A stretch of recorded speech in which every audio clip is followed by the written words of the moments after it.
Invincible has finally returned, and with Mark being back like he never left, we have seen in the first 3 episodes of season 3 that he is struggling now more than ever with balancing out the ups and downs of his life. When it comes to the many adversities that he is currently facing, from his family, work relations, and even his love life, in this new season, I think the biggest and the most important one of all is his beliefs and values. With the central theme of these first 3 episodes being division based on one's mindset and philosophy, along with switching values as well as what makes someone good or bad, we see how Mark is struggling with the hypocrisy of his own belief system. This is first displayed when he disagrees with Cecil about allowing the villains Nightwing and D.A. Sinclair, who both committed heinous crimes, to be able to be reformed and converted into superheroes. Although it is revealed that Cecil and Mark used to share the same beliefs and values, it is explained to Mark by Cecil that people's mindset can change. Cecil states that they can either be the good guys or they can save the world, but they can't do both. This statement brings into question the very morality and merits that Invincible claims to live by. It shows that doing the right thing doesn't always equate to doing the best thing to save people. Cecil also points out that Invincible isn't as innocent as he makes himself out to be, with him having killed Angstrom Levy, pointing out the flaw and hypocrisy in his philosophy. Mark's anger and frustration doesn't allow him to hear any of what Cecil is saying, and he starts threatening Cecil. Cecil calls Mark out on his hypocrisy yet again, and Mark replies that people change, mirroring back to Cecil what was told to him. Just like what happened with his father, we start seeing the Boy Scout persona start to fade, revealing a more sinister side to Mark.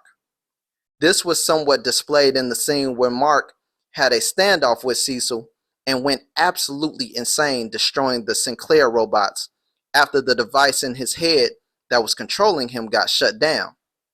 I think we are seeing the beginning of Mark turning into an evil version of himself, just as we saw the evil versions of him throughout the multiverse.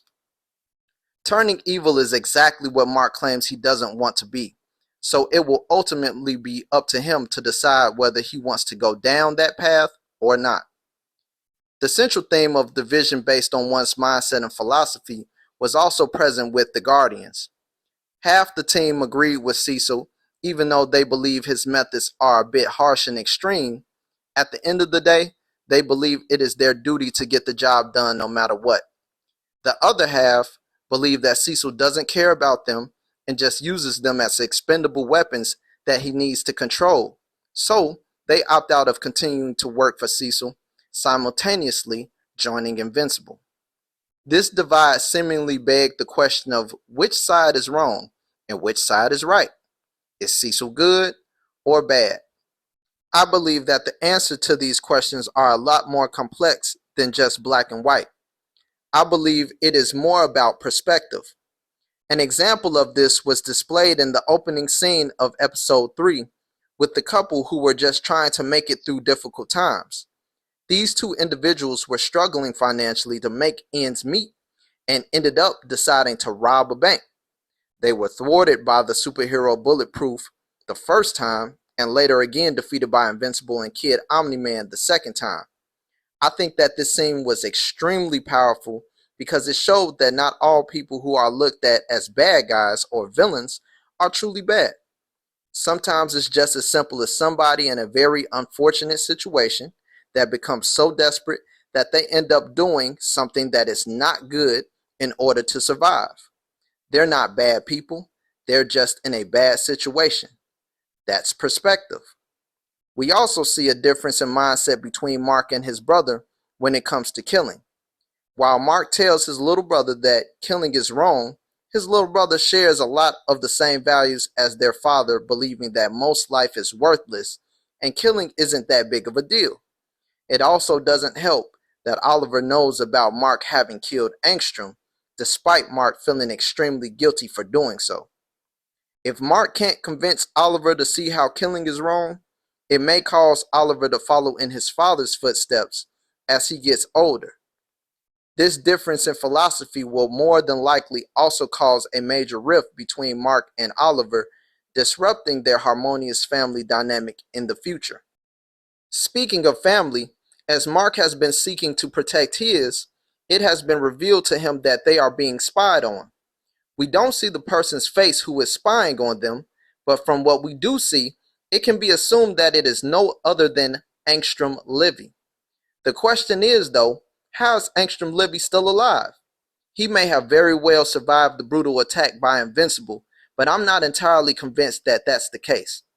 I believe that the Angstrom Livy we are seeing may be a multiversal version of him that was alerted due to the death of the one that Mark initially killed. I smell a multiversal war brewing in the future episodes and seasons to come. I think Angstrom being a multiversal villain, much like my favorite supervillain Kang the Conqueror, he has a virtually unlimited amount of versions of him that can return, making him a very difficult adversary to defeat. The pressures of keeping the family intact are weighing on Mark's mother Debbie as well. In between trying to raise Oliver up to be a good person, along with helping him gradually grow into his superpowers, she is also trying to maintain the secrets of her sons, along with balancing her love life. We see her mindset shift when it comes to concealing the identity of her sons when she reveals them to her love interest Paul. With that being said, I do think that we will see Omni-Man return to Debbie this season due to him stating he thinks he misses his wife at the end of the last season. It will be very interesting to see how he's going to respond to her having moved on. I really enjoyed these first 3 episodes of season 3. I feel like the pacing was up to par and the central themes were extremely thought-provoking. I really appreciate the backstory that we got on Cecil. It really grounded the themes of this season by showing us in detail the reasoning behind Cecil's actions and how somebody's mindset can gradually change. We see him seemingly change from being a man who's only willing to do the right thing to a man who's willing to make sacrifices and do anything necessary to protect people. I don't blame him either, especially after witnessing how Omni-Man switched up on him. I also don't think this is necessarily making him a bad person. I theorize that Invincible will eventually come around in his thinking and start rationalizing Cecil's point of view. A quick nitpick I had is that Mark, despite his friends warning him against it, proceeded with telling Eve about her futuristic self, nudging him to divulge his true feelings towards her.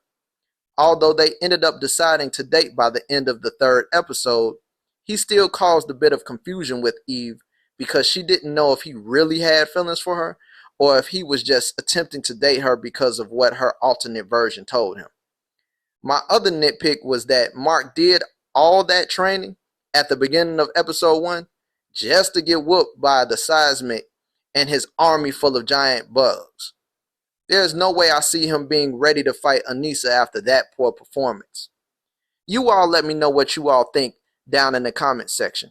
If you all like this content, please like, share, and subscribe to this channel. And until next time, YouTube fam, I'm out.